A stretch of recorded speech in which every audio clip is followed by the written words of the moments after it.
यानंतर वटवृक्षाची छाया मातीवरची माया असे लाभलेले मान्यवर मान्य श्री प्रवीण महादेव बांगर पाटील माजी विद्यार्थी हे आहेत, लाभलेले आहेतच आपल्याला मान्यवर. मी त्यांना विनंती करते की आपण आपलं मनोगत व्यक्त करावं. सन्माननीय व्यासपीठ, इथे उपस्थित असलेले उदयराव पाटील सर, नम्रता बाबुराव पोखरकर, त्यानंतर आमचे सर्वांचेच आदरणीय अण्णा टी.के. बांगर दादा, आपले पिंपळगावचे प्रथम नागरिक सरपंच दीपक पोखरकर आणि माझे स्नेही मताजी शेठ पोखरकर आणि सर्वच व्यासपीठावरील उपस्थित मान्यवर, विद्यार्थी मित्रमैत्रिणींनो,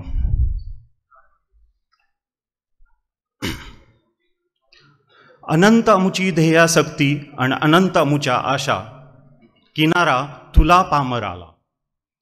अरे सागरा, तू पामर आहेस रे, तू गरीब आहेस रे, तुला फक्त तो किनारा आहे, तू किनाऱ्याच्या पलीकडे जाऊ नाही शकत. किनारा तुला पामर आला, तू किनाऱ्याचं रेस्ट्रिक्शन आहे तुला, तू किनाऱ्याच्या पलीकडे नाही जाऊ शकणार. आम्हाला मात्र, आमच्या बाबतीत मात्र अनंत आमची ध्येयासक्ती, आमचे ध्येय खूप उंच आहेत, आमची ध्येय खूप मोठाली आहेत, आमच्या आशा अनंत आमुच्या आशा, आमच्या आशा देखील फार उंच आहेत रे बाबा. तुला तर रेस्ट्रिक्शन्स आहेत, तू गरीब पामर आहेस, आम्हाला मात्र कुठलंही रेस्ट्रिक्शन नाही, आम्हाला कुठलंही बंधन नाही, आम्हाला हवं ते आम्ही अचीव करू शकतो. आणि हे अचीव करण्यासाठी आपल्यामध्ये एक प्रचंड असा आशावाद हवा आहे. माणसाने नेहमी पॉझिटिव्ह राहायला हवं, आशावादी राहायला हवं. मॅडम आता 2-3दा म्हणाल्या ॲक्च्युली की स्वप्न ही रात्रीच्या झोपेत पाहायची नसतात. बेसिकली एक डॉक्टर APJ अब्दुल कलाम यांचं एक कोट आहे. ते अब्दुल कलाम बऱ्याचशा स्पीचमध्ये म्हणायचे की तुम्ही स्वप्न पहा, जरूर पहा, स्वप्न नाही पाहिली तर ती अस्तित्वात उतरतील कशी. स्वप्न पहा पण ती झोपेमध्ये नका पाहू, ती दिवा स्वप्न पहा, दिवसाची स्वप्न पहा, आणि ती स्वप्न प्रत्यक्षात उतरवण्यासाठी तितकंच अफाट मेहनत, अफाट कष्ट, आणि तुम्ही स्वतःवर सेल्फ बिलीफ ठेवा. तुमची ती स्वप्न नक्कीच अस्तित्वात उतरल्याशिवाय राहणार नाहीत. आपण विद्यार्थ्यांनी आपली ध्येय तर उच्च ठेवलीच पाहिजेत, आणि विचार आपले फार उच्च असायला हवेत. विचाराची पातळी आपली फार उंचावरची असायला हवी. एक विचार करण्याची प्रवृत्ती ही व्यक्तीनुसार बदलत जाते. म्हणजे काही व्यक्तींमध्ये विचार वेगळा असू शकतो, दुसऱ्यांचा त्याच बाबतीतला विचार आणखी दुसरा असू शकतो. तर त्यात आपण काय करायला हवं, आपण पॉझिटिव्हली विचार करायला हवा. कोणत्याही गोष्टीचा कोणताही प्रॉब्लेम आला तर त्यामध्ये अपॉर्च्युनिटी शोधायला हवे, आणि अपॉर्च्युनिटी शोधून त्या अपॉर्च्युनिटीचा तुम्ही सक्सेसफुल होण्यासाठी त्याचं रूपांतर करायला हवं. विचारांची महती, विचारांची गंमत, विचारांचे सामर्थ्य, विचारांची शक्ती, यासाठी एक छोटीशी एक गोष्ट मी तुम्हाला सांगतो. एक छोटंसं खेडेगाव होतं, आपल्या पिंपळगावपेक्षाही छोटं खेडेगाव होतं. त्यामध्ये एक 3 मुलं होती ॲक्च्युली, छोटाली 5-7 वर्षाची असं आपण ॲझ्युम करू. ती 3 मुलं अर्थातच ती गरीब घरातली होती. गरीब घरातली असल्यामुळं ती सकाळी शाळेला येण्याच्या आधी काम करायचे, संध्याकाळी शाळेतनं गेल्यानंतरही त्यांच्या आईवडिलांना मदत करत होते, आणि अशा पद्धतीने त्यांचं चालू होतं जीवन. एके दिवशी काय झालं, त्या खेडेगावापासून जवळच्या तालुक्याच्या ठिकाणी एक कार्यक्रम आयोजित केला गेला, एक फंक्शन आयोजित केलं गेलं. त्यामध्ये मोठी लोक त्या कार्यक्रमासाठी येणार होते, मोठाले विचारवंत येणार होते, मोठे लेखक येणार होते, मोठे काळे सरांसारखे मोठे आर्टिस्ट येणार होते, आणि त्या कार्यक्रमांमध्ये विचारांची देवाणघेवाण होणार होती. विचारांचं आपण काय म्हणू शकतो की विचार त्या ठिकाणी वाटले जाणार होते. अशा कार्यक्रमाचं ते स्वरूप होतं साधारणपणे. तर ह्या खेडेगावामध्ये ती बातमी पोहोचली का कोण जाणे, ह्या 3 मुलांनाही वाटलं की नाही, आपण देखील हा कार्यक्रम आपण अटेंड करायला हवा, आपण देखील त्या कार्यक्रमाला जायला हवं. झालं तर ठरलं, तिघांचंही ठरलं. हो नाही करता करता त्यांच्या आईबाबांनी, आईवडिलांनी देखील त्यांना परवानगी दिली कार्यक्रमस्थळी जाण्याचं. त्या 3 मुलांनी कार्यक्रमाच्या दिवशी सकाळी लवकरच त्या कार्यक्रमस्थळी ते गेले. त्या मंडपामध्ये अगदी समोरच्या सुरुवातीच्या सीट्स त्यांनी ऑक्युपाय केल्या. कारण काय त्यांचा मोठं होता की आपल्याला ही मोठी लोक, उंच लोक ही कशी बोलतात, कशी वागतात, त्यांचं विचार ऐकायचे होते. ह्या सगळ्या गोष्टींसाठी त्यांना ऑब्झर्व करायचं होतं. ह्या सगळ्या गोष्टींसाठी त्यांनी पहिल्या रांगेतले सीट्स ऑक्युपाय केले. तोपर्यंत मंडपात फारशी गर्दी झाली नव्हती, कारण ही मुलं लवकर गेलेली होती. त्यानंतर जसा वेळ गेला तसा मंडप भरत गेला, सगळी लोक मंडपामध्ये स्थानापन्न झाली, मंडप गर्दीने फुलून गेला अगदी. जे वक्ते बोलणार होते ते देखील मोठाली उंच लोक त्या ठिकाणी यायला सुरुवात झाली. आता मुलांच्या चेहऱ्यावर आनंद पसरला, कारण कार्यक्रम आता थोड्याच वेळात सुरू होणार होता.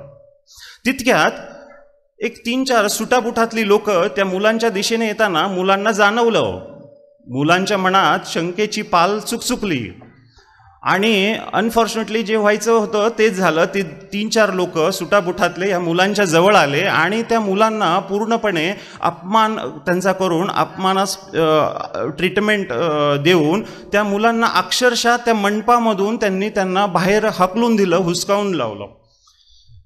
तिन्ही मुलं अतिशय नाराज झाले. तिन्ही मुलं मंडपाच्या बाहेर आले. आता पहा विचारांची गंमत. त्यातला एक मुलगा म्हणाला, आपण गरीब आईवडिलांच्या पोटी जन्माला आलो, आपण गरीब आहोत, आपल्याला असंच अपमान सहन करावे लागणार आहेत, हेच आपलं जीवन आहे, यापुढे असे अपमान होतील, आपण त्यासाठी तयार असायला हवं, इट्स ओके, लेट अस गो. हा झाला पहिल्याचा विचार. दुसऱ्या मुलाने विचार केला की अरे हे तर इनजस्टिस आहे, आपण जाऊन अगोदर 3 सीटवर आपण बसलो, हे नंतर आले आणि यांनी आपल्याला कसं काय हाकलून दिलं, हा तर आपल्यावरचा अन्याय आहे, हा जस्टिस नाही आहे, मग ह्यासाठी आपण काहीतरी करायला हवं. त्या मुलाने त्या दृष्टीनेच विचार केला आयुष्यभरासाठी आणि तो मुलगा पुढे जाऊन तो एक गरिबांसाठी लढणारा चांगला समाजसेवक बनला. कारण त्याने तो विचार केला की अरे हा अन्याय आहे, ह्या अन्यायाविरुद्ध आपण लढायला हवं. त्या दृष्टीने विचार केला, विचारांचे सामर्थ्य विचार केला आणि तो ते बनला देखील. तिसरा मुलगा तो फारच डॅशिंग होता, तो म्हणजे एक्स्ट्राऑर्डिनरीज प्रकार होता. तो म्हटला अरे वा छान, किती मस्त आहे, श्रीमंत लोक हे कुणालाही कुठूनही उठू शकतात, म्हणजे ह्या लोकांनी नंतर आलं तरी चालतं, यांना पहिलेच सीट्स मिळतात, बरोबर, म्हणून मी काही झालं तरी मी श्रीमंतच बनणार, मी मोठाच व्यक्ती बनणार, मी सुटाबुटातच राहणार. त्या मुलाने त्याचप्रमाणे प्रयत्न केले आणि एका दिवशी तो मुलगा खरंच तो श्रीमंत व्यक्ती झाला, तो मोठी व्यक्ती झाला. ह्यामधून, ह्या स्टोरीमधून आपल्याला काय समजते की इन्सिडन्स एकच होता, व्यक्ती 3 होत्या, 3 विचार होते. जसा तुम्ही विचार कराल त्याप्रमाणेच तुम्ही भविष्यामध्ये तुम्ही तसे बनणार आहात.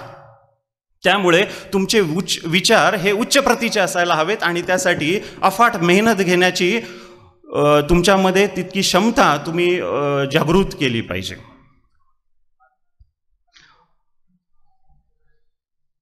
आयुष्यामध्ये सक्सेसफुल होण्यासाठी फार महत्त्वाच्या क्वालिटीज असतात. त्यामध्ये धाडस, डेअरिंग, आपण जे म्हणतो ना की आयुष्यामध्ये काहीतरी मला करायचं असेल. सक्सेसफुल होणं म्हणजे काय, फक्त पैसा मिळवणं असं नसतं. सक्सेसफुल होणं म्हणजे मला जे हवं आहे, मला ज्यातून आनंद मिळतोय आणि दुसऱ्याला पण त्या कृतीमधून आनंद मिळतोय, ही जर गोष्ट मी करू शकलो तर त्या ठिकाणी मी सक्सेसफुल झालो. असं सक्सेसफुलची डेफिनेशन होऊ शकते. सक्सेस हे कधी मॉनिटरी टर्म्समध्ये, पैशांमध्ये काउंट व्हायला नको. सक्सेसफुल होण्यासाठी मग तुम्ही ते जॉब करा किंवा काही बिझनेस करा, सक्सेसफुल होण्यासाठी धाडस हे फार महत्त्वाचा गुण असतो. आपल्या महाराष्ट्रीयन लोकांमध्ये जनरली असं ऑब्झर्व केलं जातं की आपण धाडसामध्ये कुठेतरी कमी पडतो असं जाणवतं. ॲक्च्युली जर आपण बाहेरच्या स्टेटच्या किंवा बाकीच्या लोकांचा विचार केला तर हे धाडस ॲक्च्युली तसं व्हायला नको होतं. कारण आपण बेसिकली आपण म्हणून घेतो की आम्ही छत्रपती शिवाजी महाराजांचे वंशज. छत्रपती शिवाजी महाराज जे महाराज की त्यांच्यामध्ये अफाट धाडस होतं, अफाट बुद्धिमत्ता होती, अफाट बुद्धी चातुर्य होतं. अशा महाराजांचे आपण वंशज म्हणून घेतो आणि आपण धाडस करायला का बरं घाबरत असू. आपल्यामध्ये ते धाडस आहे, ते धाडस तुम्ही जागवा, ते जागृत करा, ते धाडस आहे. छत्रपती शिवाजी महाराज जेव्हा आग्र्यामधून सुटका करून आले तेव्हा त्यांच्या मनामध्ये प्रचंड धाडस होतं, प्रचंड आशावाद होता. आग्र्याच्या किल्ल्यामधून तिथून औरंगजेबासमोर सही सलामत कुठलाही एक ओरखडा, एक साधा ओरखडा न घेता त्या औरंगजेब म्हणजे कोण? औरंगजेब म्हणजे क्रूर कर्मा. औरंगजेब असा तसा माणूस नव्हता. औरंगजेब अतिशय क्रूर कर्मा राजा होता. तो कौर्याचा बादशाह म्हणून त्याला ओळखलं जायचं. औरंगजेबाने त्याचे आई वडील, भाऊ बहीण, बायका, मुलं ह्या सगळ्यांची आप्तस्वकीयांची मुंडकी मारून त्याचे मनोरे बांधणारा हा औरंगजेब, त्या औरंगजेबाच्या समोर सही सलामत बाहेर पडायचं आपण आणि आपल्या सवंगड्यांना देखील घेऊन, हे काही छोटं मोठं काम नव्हतं, हे प्रचंड धाडसाचं काम होतं आणि ते छत्रपती शिवाजी महाराजांनी करून दाखवलं. म्हणून मी म्हणेल की शिवाजी महाराजांचे गुण आत्मसात करा. शिवाजी महाराजांना फक्त एंटरटेनमेंट, मनोरंजन म्हणून घेऊ नका, त्यातले गुण आत्मसात करण्याचा प्रयत्न करा. महाराजांमध्ये एवढं धाडस होतं, मग आपल्यातलं धाडस गेलं कुठं? आपण कुठलाही बिझनेस करायला घाबरतो, आपण धाडस करायला घाबरतो, आपण कारणं बरीच देतो की माझ्याकडे पैसा नाही. अरे पैसा नाही म्हणून तर बिझनेस कर. पैसा असेल तर का बिझनेस करायचा? पैसा नाही म्हणून तर बिझनेस कर. म्हणून धाडस हे आपल्यामध्ये आपण जागवलं पाहिजे. ते आपल्यामध्ये आहे इंटरनली बेसिकली, पण ते तुम्ही जागवा. माणसाला आपल्या आयुष्यामध्ये सक्सेसफुल होण्यासाठी आणि कुठल्या गुणांची आवश्यकता असते तर क्रिएटिव्हिटी, कल्पनाशक्ती. तुमची कल्पनाशक्ती अफाट असली पाहिजे विद्यार्थ्यांनो. तुम्ही आत्तापासूनच खूप काही कॉन्सेप्च्युअली क्लिअर असले पाहिजे आणि कल्पनाशक्तीला तुम्ही प्रचंड वाव दिला पाहिजे. लोकांच्या गरजा काय आहेत त्या गोष्टी लोकांना आपण प्रोव्हाइड केल्या पाहिजे, त्या गोष्टींवरती आपण काम केलं पाहिजे. मग तुम्ही सक्सेसफुल होण्यासाठी जास्त पात्र ठरता. एक सुंदर पिचाई नावाची एक व्यक्ती आहे, गुगलचे ते CEO आहेत, आता एक्झिस्टिंग CEO. 2014 मध्ये सुंदर पिचाई गुगलचे CEO झाले आणि त्यांची महिन्याला कितीतरी करोड वगैरे वगैरे सॅलरी आहे. ते तुम्ही गुगलवर चेक करू शकता. हे सुंदर पिचाई अतिशय मध्यमवर्गीय कुटुंबातले, लोअर मिडल क्लास आपण म्हणू शकू अशा कुटुंबातले आणि चेन्नईमधले हे सुंदर पिचाई. अर्थातच ते बुद्धिमान होते, टॅलेंट होतं. खरगपूर IIT मधनं ते पासआउट झाले आणि त्यांनी गुगल 2003-04 जॉईन केलं. त्यानंतर ते गुगलमध्ये आजपर्यंत काम करत आहेत. 2005 मध्ये गुगलनी पहिल्यांदा गुगल मॅप नावाचं एक ॲप डेव्हलप केलं आणि ते लॉन्च केलं 2005ला. त्यापूर्वी गुगल मॅप हे ॲप्लिकेशन नव्हतं. गुगल मॅप म्हणजे काय? आपण कुठेही जाताना, एका शहरातून दुसऱ्या शहरात जाताना किंवा एका शहरामध्ये कुठे जाताना आपण ते ॲप लावलं, ते ॲप वापरलं तर आपल्याला त्या इच्छित स्थळी आपल्याला वेळेवर जाता येतं. कुठल्या रोडला कंजेशन आहे, ट्रॅफिक कंजेशन कुठल्याला नाही आहे, हे सगळ्या गोष्टी त्यावर कळतं. बेसिकली हे ॲप कसं डेव्हलप झालं, यातली कल्पना कशी सुचली, याची एक रंजक गोष्ट आहे. सुंदर पिचाई आणि त्यांच्या मिसेस अंजली पिचाई यांना एका कार्यक्रमाला संध्याकाळी 8 वाजता एका कार्यक्रमाला जायचं होतं.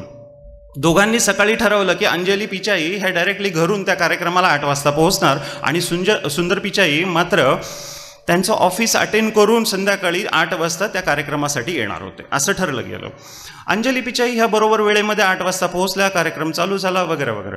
त्यानंतर सुंदर पिचाई देखील ऑफिसमधून निघाले आणि ते रस्ता भरकटले, रस्ता सापडे ना, म्हणून ते 8 वाजताच्या ऐवजी कार्यक्रमाच्या स्थळी 10 वाजता पोहोचले. 10 वाजता पोहोचले. अर्थातच सगळे लोक निघून गेलेले होते, कार्यक्रम संपलेला होता. त्यानंतर ते घरी आले, त्यांच्यामध्ये वादविवाद झाले वगैरे वगैरे.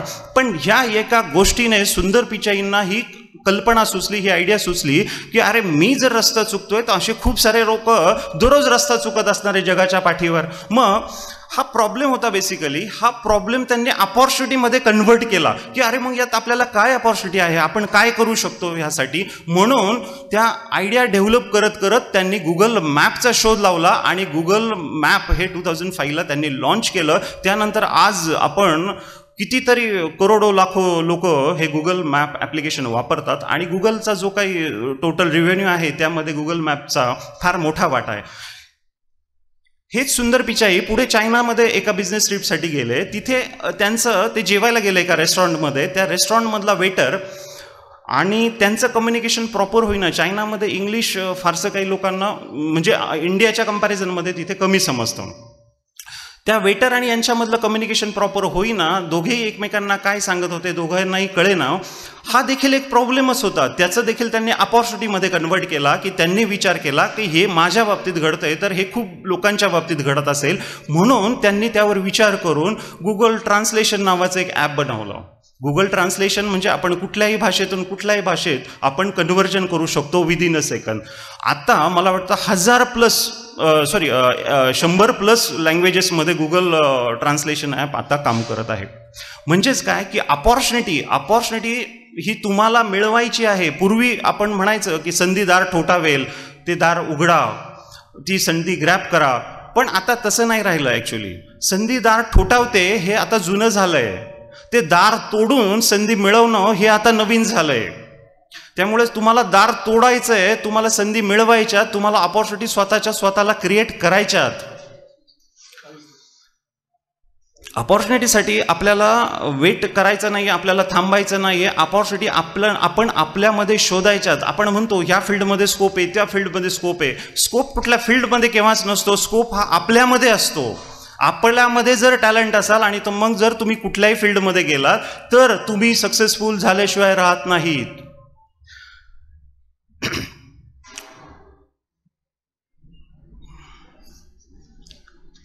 आता एक हरिवंशराय बच्चन, अमिताभ बच्चन यांचे वडील होते, कवी होते. त्यांची एक छोटीशी एक कविता आहे. त्या कवितेचं एक कडवं आहे, ते मी तुम्हाला या ठिकाणी म्हणून दाखवतो आणि मी माझं भाषण या ठिकाणी संपवतो. त्यांची ती छानशी कविता आहे एक. नन्ही चीटी जब दाना लेकर चलती है, नन्ही चीटी जब दाना लेकर चलती है, चढ़ती दीवारों पर 100 बार फिसलती है, चढ़ती दीवारों पर 100 बार फिसलती है. मन का विश्वास रगों में साहस भरता है, मन का विश्वास रगों में साहस भरता है. चढ़कर गिरना गिरकर चढ़ना न अखरता है, फिर भी उसकी कोशिश, उसकी मेहनत बेकार नहीं होती, क्योंकि कोशिश करने वालों की हार नहीं होती, कभी हार नहीं होती. Thank you very much. धन्यवाद सर.